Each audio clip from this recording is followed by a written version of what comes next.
we strike, we peek, we shed. Those are the rules. We're going to talk about the Florida Gators versus Georgia Bulldogs here on Locked On Gators. You are Locked On Gators, your daily podcast on the Florida Gators. Part of the Locked On Podcast Network, your team every day.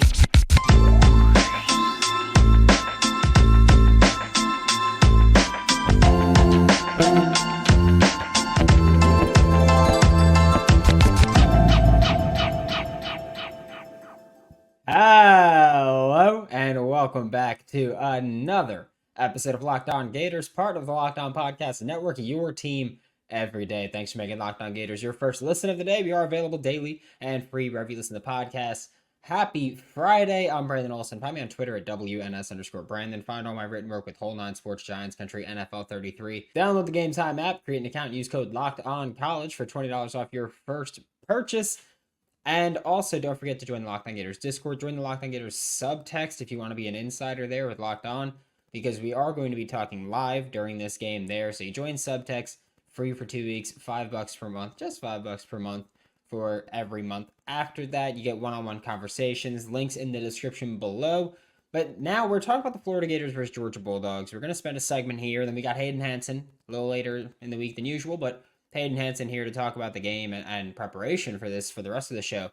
But if I'm the Florida Gators here, I think that defensively, I think the game plan will be to be very aggressive.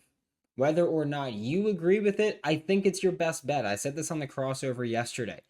I think it is your best bet to just be very aggressive. You're 2 touchdown underdogs. You got to come out swinging. That should be the game plan. Be very good. And I don't mean just blitz the hell out of them. I don't mean that at all. I mean, you got to blitz, but also sim pressures, creepers, as much as I feel like the Florida Gators fan base has gotten PTSD from the word creepers.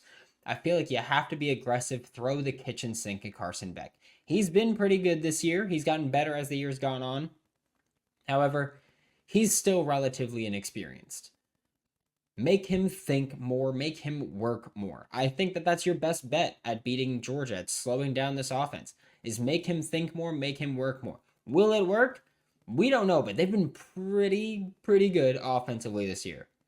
They've been better offensively than they've been defensively. I don't care what anyone says, but they've been better offensively than defensively this year. Make Carson Beck work. I believe he's the weakest spot there, and if I'm wrong, I'm wrong, but hey, I'm putting it out there that, again, he has not been sacked unless he's been blitzed. That doesn't mean, blitz every single time if you want a chance. If you can slow down his processing a little bit and you're rushing 4, you can get some pressure there. I'm also interested to see how the Florida Gators defense attacks this Georgia's offense. And I'm also curious to see how Georgia's offense tries to attack Florida's defense. Because if I'm looking at this run game here, and by run game, I mean Georgia's offensive run game, Florida's defensive run game. And I mentioned this on the crossover yesterday as well. Georgia's offense has been really good. Their rushing attack has been really good when they've worked outside zone. Florida's defense against the run has been really good defending outside zone. Georgia's gap game, their counter, power, all that stuff has been bad this year. Florida's defense against gap game has been bad this year. So where Georgia's good with running the ball, Florida's good at defending that run. And where Georgia's bad at running the ball, Florida's bad at defending that. Generally, I think that the advantage there goes to Georgia going to gap game. I think that it's easier to improve there offensively than it is to defend there defensively. But I feel like Georgia's going to stick with their bread and butter in the run game, and that's the outside zone. Florida could slow it down. A big part of that is Cam Jackson on the interior. Like I've said this before, when you're stopping zone blocking, it's about having guys who can shut down multiple gaps at one time. And that's what Cam Jackson's done. You look at the Tennessee game, that's what he did. He did so much of that defense, really, that performance, that was a great defensive performance, goes to Cam Jackson. A lot of it, like the passing game, shutting that down, Austin Armstrong. But defending the run, if Cam Jackson doesn't have a stellar performance like he did against Tennessee, really rough outing at that point. And then for Florida's offense, I think the key to this, there's 2 main things I want to see. One, I want to see Florida operate a lot more with the RPO. And I do mean the RPO where Graham Mertz has the green light to take the ball. Because when you look at Florida hasn't gone RPO as much this year as they did last year. Part of that is because last year you had Anthony Richardson willing to tuck and run or take the ball at any point. Graham hasn't really been able to do that, but like I've mentioned 1,000 times before, when Georgia gives up first downs on the ground, it is often because of the quarterback picking it up. It's not really Georgia giving up to a ton of running backs. It's quarterbacks, whether he's scrambling or design runs. So give Graham Mertz the green light there. Allow him to take the ball if it's there. More often than not, he'll hand it off or he'll make the throw. But if he sees that first down is spitting distance and he can pick it up, he should be able to do that. Like, he should have the green light to do that. And I'm not saying that he hasn't had the green light, but he needs it in this game. That's my point. Go with the RPO there. You can still keep your motion. You can still go PA after, or you can go PA as other plays. You can go RPO or you can go PA and make them defend it all the same. But you have to give this offense a chance to thrive. Georgia's been rough when defending play action. And by rough, I mean by their standards. They've been rough when defending play action and motion plays. Florida, you spam that as it is. Just add RPO into the mix and see what happens. Give yourself the best chance you can to succeed. Another thing I'd like to see from the Florida Gators offense here, Eugene Wilson III. And it is insane to me because I've said it before. I've never seen a freshman true freshman impact the offensive game plan the way that Eugene Wilson has if it's not a quarterback. And I will also say that this is me going a little Charlie Day crazy on the whiteboard thing, but running backs have been the best pass catchers against Georgia. And I mean that when throwing to running backs, they've made plays against Georgia. Let's be honest. Neither of Florida's running backs have been great as pass catchers. Trevor Etienne hasn't been used as much, and Montrell Johnson, it looks like Graham Mertz is playing dodgeball with Montrell Johnson out there. Like, he's just beating him with the ball. I don't get it. But they haven't been great as pass catchers. We've seen against South Carolina, Eugene Wilson III line up in the backfield. Why not get a little bit more creative with it? Line him up in the backfield more. And throw it to him out of the backfield. I don't see why you don't do it. I know that this is maybe me trying to reinvent the wheel here, but I think that that's your approach to finding fun or finding successful offense, is to have a fun and creative offense. You got to throw the kitchen sink at Georgia here. That's fully my. I understand. Like, I know Daniel Monroe yesterday on the crossover was like, "Are you playing to win or playing to cover?" Let me tell you, there ain't a single damn time that Billy Napier's playing to cover. He wants to win the game. So, go out there and be as creative as you can. Defensively, be aggressive. Try to force some turnovers. This is the time where you just gotta say, "Hey, throw everything at them, including the kitchen sink, and trust your players to make plays when it matters most." Again, I've said this before, and I'll say this. I think Georgia wins. I think Florida covers. Simple as that. I'm not saying Florida can't win this, but I'd say if they played this game 10 times, Florida wins 3 of them. So, yeah, I think that Georgia's way more likely to win this game. I do think Florida covers. I don't think this game gets away from anybody here, but I think that that's the best chance you have at winning this game. Just be aggressive as hell and be creative on offense. We are about to be joined by Hayden Hansen, Florida Gators starting tight end. And again, a little bit later than usual, but it's Georgia Hate Week. I traveled, and Hayden's awesome, by the way. I know I tweeted this out, but right before we did this interview with Hayden, there was a boy that I met in Brazil, and he was like, "Yeah, I want to meet him because we watched football together, and it was his first time seeing the Florida Gators play." And I was telling him that I interviewed Hayden, and he was like, "I want to meet him." And so he did. And Hayden took the time to spend, 2 minutes talking to the kid. It was incredibly awesome to see. it just goes to show that it's the off field stuff that you don't usually see. It's pretty incredible at times. Before we are joined by Hayden, though, now it is time for your game changer of the week, brought to you by Athletic Brewing Company. And I'm going to say, I think the Florida Gators game changer of the week is going to be Kingsley Guakin. I've said this before. Like, I think that when you look at what the center is going to bring to this game, we mentioned it on the crossover yesterday. Georgia's best pass rush has been from the interior. I think you got to look at Kingsley. It's up to Kingsley to elevate the talent. When they do blitz, it comes from the interior usually. Have to look at the interior. They have to change the game. Kingsley Guakin has to change the game. The way that Athletic Brewing Co. has changed the non-alcoholic beer game.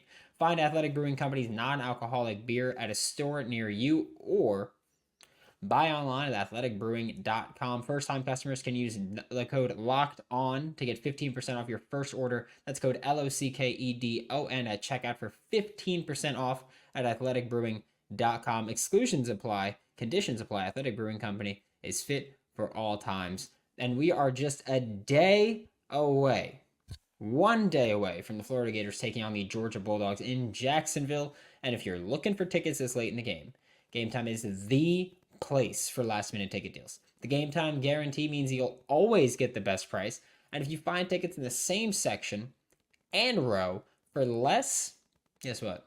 Game Time will credit you 110% of the difference. So snag tickets without the stress with Game Time. Download the Game Time app, create an account, use code LOCKEDONCollege for $20 off your first purchase. Terms do apply. That's code LOCKEDONCollege, LOCKEDONCOLLEGE with no spaces for $20 with Game Time. So download Game Time today. Last minute tickets, lowest prices guaranteed. Joining me now for Locked On Gators is Hayden Hansen, Florida Gators starting tight end. And Hayden, we're just going to get right into it. What does Georgia Hate Week mean for you and just this roster right now? Yeah, so I mean, from what I understand, by the time I got here last year, the hate runs deep. There's definitely a lot of, even just for the fans, it's like they're about to go play a game, it'll be fun. A lot of the older guys, you hear war stories from it. So, I mean, it's kind of an honor to play a sort of game like that. So. Yeah, I was at the airport earlier in Jacksonville and saw a dude in like Georgia jacket. I was tempted. I was tempted to just let him know what it's like there. But what has prep been like for you guys heading into this game? Because we know that, you just had the bye week and Coach Napier kind of mentioned that slow start to practice to the week of practice. And then you guys kind of got into a rhythm. So just what's prep been like for you guys? Yeah, I mean, it's been, we're basically a day ahead against the bye week, so that's good, especially for an opponent like Georgia that everyone in the country respects. So it's good to get a leg up on them. We're going to keep working, make sure we have no missed assignments, smooth. Even Napier says, when you know what you're doing, you can play with a certain level of, because you're not worried about mistakes. Yeah, and then, I mean, does it hit different for you personally this year? Like, because last year was your red shirt year, but this year, I mean, you went from at the start of the year, we thought rotational, and now just from week 2 on, you've been starting. So does it hit different at all knowing that you're actually going to be out there going against Georgia this time? Yeah, I mean, we're finna see what number one of the nation is like. So like, I'm excited for it, at the end of the day, it's just man versus man. Guys out there doing a job. Yeah, I'm excited. I mean, a lot of people watch Georgia, number one team, so do good at that game. Have a lot of eyes on it. Yeah, and I have to ask, do you guys ever like just scrolling Twitter? Do you ever just see like the line, whatever gambling it is for it?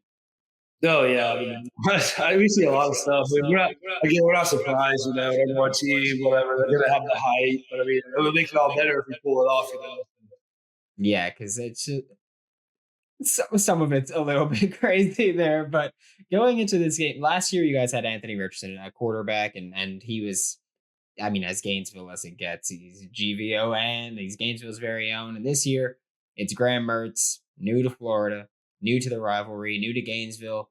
Have you guys kind of given him the rundown? Like, hey, it's F Georgia every single week.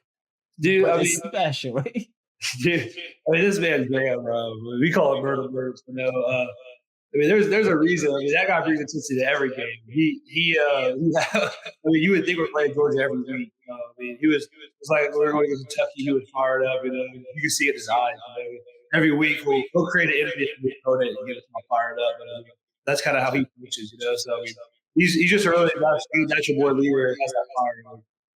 Yeah, I have to say, please do extend an apology to Graham Mertz because I was not familiar with his game. Like watching him at Wisconsin, I knew he'd be better than he was at Wisconsin. I knew he'd be better with the Gators than he was with the Badgers.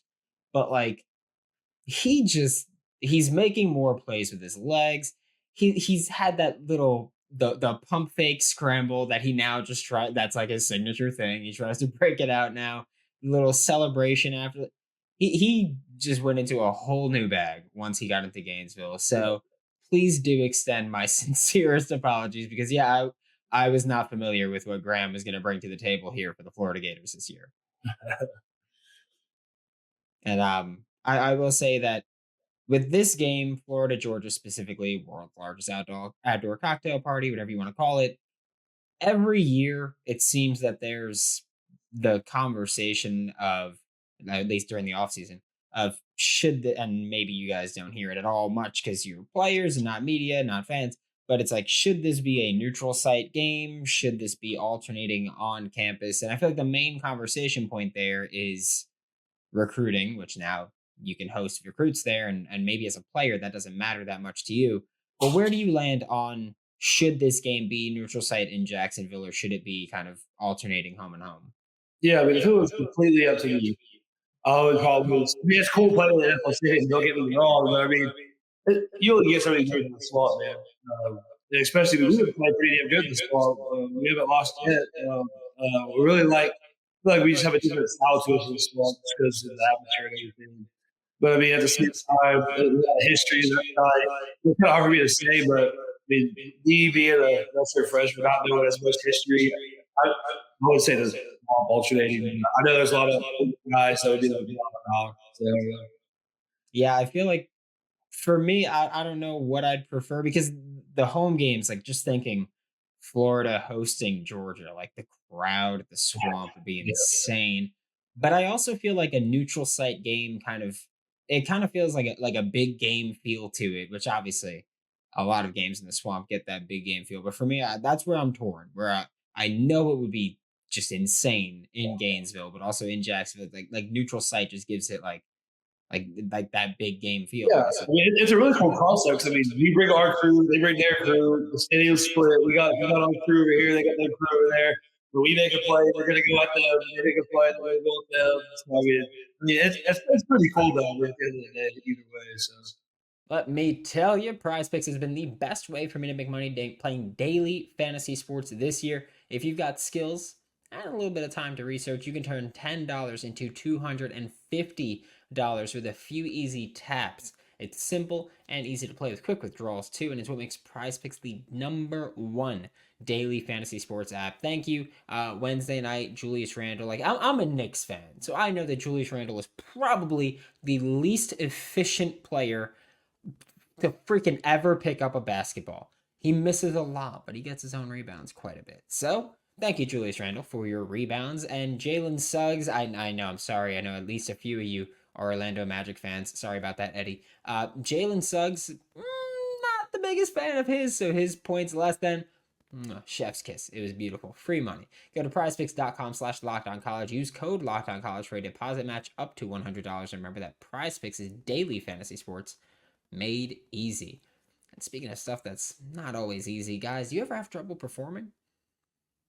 You ever out with your partner and you feel like you just can't get the job done? Does it get worse when there are lots of people around? Is it especially bad with guacamole? Talking about weak chips, man. The ones that can't handle a single scoop of guac? Well, here at Zach's Mighty Tortilla Chips, we understand the pain of trying to dip with weak tortilla chips, and no one wants to go soft on the guac. Unlike other chips, Zach's Mighty Tortilla Chips are literally built to dip. They're made the old-fashioned way by cutting actual tortillas. Zach's Mighty Tortilla Chips are both sturdy and delicious, crisp, corny, and organic like moi. Zach's Mighty Tortilla Chips are now available at Publix in sea salt, lime, and nacho flavors. You can find them in the deli section with the dips. Head on over to Publix, grab a bag of Zach's Mighty, and scoop that guac like the stud that you are. And then, like, I don't think we've really talked about this before. I know last year we talked a little bit about pregame routine, and I don't know if that's changed at all for you in any way, but does it change at all when you have a game like this and it's like the heat? Do you listen to more aggressive music or or anything? Like, does anything change here? For me personally, no, I just think we gave the same. But yeah, a lot of people will be surprised about playlists. It's not really what a lot of people think. I mean, I listen to the music later walk. We get to the locker room, I start off. We play a little bit in the locker room, but I'm not really big music guy on the field. We're not even allowed to have music on the field anyways. But yeah. Well, now I need to know what's on the playlist. What's on the pregame playlist here? Oh, dude, it just depends on my mood. I got four ones. There's like hip hop, the rap, obviously. You got like the more vibe, you got some rock and roll, some everywhere. And I gotta say, and I think we've talked about this before, but mine was like hugely like DMX, NWA, and Wu Tang Clan. And like that's what I had, and that's maybe why I was bad because I shouldn't. I just can't go with that vibe. But one thing that you guys do as a team really that draws the ire of some fans that simply put don't know ball. Is go 12 personnel a good amount of the times. That's been a staple of Billy Napier's offense. And this season specifically, and even in recent weeks especially, you guys have been stellar out of 12 personnel. There's just no other way to put it. What is it about that makes you guys so good there? Is it the complementary skill sets between you and Arliss? Like, what is it that just goes into, hey, when we come out in 12, we're really freaking good now? Yeah, but you hit it on the head already. The first big thing that I think is when you get Arliss on the field, when it's just Arliss on the field, you're expecting more pass. When it's me on the field, you're expecting more run or short yard, When we're both on the field, it's like, okay, what are they going to do? We can play action. We can both run around, one stay back. And that's where I get lost in coverage sometimes. When he stays back and I run around. So, I mean, it was really dangerous like that. And then even then, it's just like some blocker too, especially on the edge and stuff. So, I mean, I really don't understand the 12 personnel thing. Get up on the show, we'll debate it. But I mean, I feel like 12 personnel is the personnel. I might be a little biased because of why. I mean, I kind of feel like it's kind of fading away with some colleges, but I feel like the ones that keep it have the old school success. Yeah, I have a couple of theories on why people hate 12 personnel. One, they play Madden where it's just if you're fast, you win.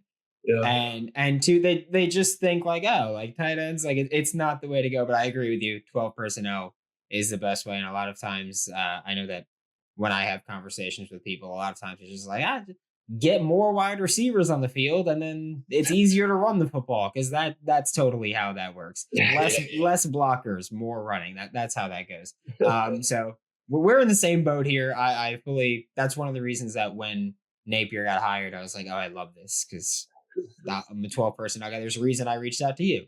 Tight end, favorite position on offense. So hell, go 13. Go full Utah. Go 14. We got some 14 plays away. We ready to get some keys.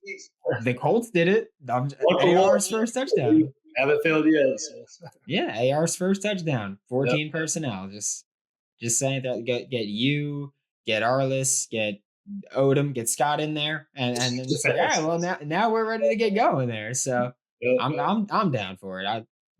Billy, we know you watch this. Just do it. But there's one thing also that you guys have kind of really hit your stride with this year, and that's just the developmental side of things. And I know you can't get too into it, but can you kind of give me a little bit or speak to the development inside the program? Because you look at the guys that got on campus, the same recruiting class as you, and it's yourself, you went from not playing a snap last year to starting this year. Arliss, I know he dealt with injuries, but he's made strides, especially in recent weeks. Jamari Lyons, just an insane leap. Jack Pyburn, and then even true freshman this year. You got Eugene Wilson III, TJ Searcy, Jordan Costello. It's been wild to see how quickly some guys have really developed. So just can you speak to the development inside the program and how that's going on? Well, I mean, we're just very detailed in every steps we take. You know, we got great coaches, great support staff. We just Napier has a detailed plan for every different phase of the offseason. I think it's really showing people that how it can work. And they really just invest time in each of the players. So Yeah, and I do need to ask about Mark Hockey because I know that every time he's done a press conference, he's given just a ridiculous quote. Is he like that off camera, or is he just like, oh, I need to stun on him now? no, what you see is what you get with Coach Hockey. You know, he's a dog. Always got that juice on him. I've really never seen him on a day where he's just down or just average. You know, he always walks around with this bottle of smelling salts, just giving everyone cancer. You know, I mean, he's a great guy. He has a very good staff around him. Like our strength coach, Frank Lugas, he's a great dude too. I mean, he knows how to hire people around him that can basically do what he can do. He can't do it all the at once, you know. And he's done a good job of surrounding himself with support staff. And last question about the development here. I need to know because we haven't called you this on the show in a while, but when you got to Florida, it was Quadzilla was the name that was going around. So I need to know just the progress you've made with like what was your squat when you got to Gainesville and what's your max now? So I saw when I got to Gainesville. I can't remember because senior year I did max. I would say about probably 500. And then when I got here, I was about like 535, 545. So not much. I'm not a huge squatter. I'll do with my height, more of a bencher. So Yeah, I think I can get 535 at least for like half a rep. Just the down part I could do. I could do the down part for sure. No doubt yeah. about that one. But this past Sunday was National Tight End Day in the NFL, and rudely, it was when you guys were on a bye week. So does that mean now you're looking for this Saturday? Are you trying to celebrate it there? A little belated? Yeah, I mean, every day is tight ends day, man. They just celebrated one day a year, you know. So yeah, I mean, it would have been cool to play on it. I mean, all on the tight ends. You saw Kyle Pitts and the big catch on that day. Mark Andrews had a day. So I mean, yeah, that would be cool to play on it. But yeah, every day is tight ends day. And before we let you go, I need you. We talked about this a little bit off air, but the listeners need to know how has UFC been going. Dude, it's insane. I mean, like, the graphics are better, the replays are better. It's like eventually when I knock you out or one of my friends out, teammates out, it goes slow motion, it goes gray around you because you and the player just knocks out. It shows you perfectly. The ground system is insane now. I'm even scared to go to the ground personally. I got to figure it out. But the striking, it's second to none. You can see the sweat bounce off their face. So yeah, anyone on here wants to run it, let me know. Yeah. One. All right, we're gonna set it up because I'm tired of this. I'm tired of this assault. You're really nice, and then I mention UFC, and you're like, yeah, I'm gonna body bag you.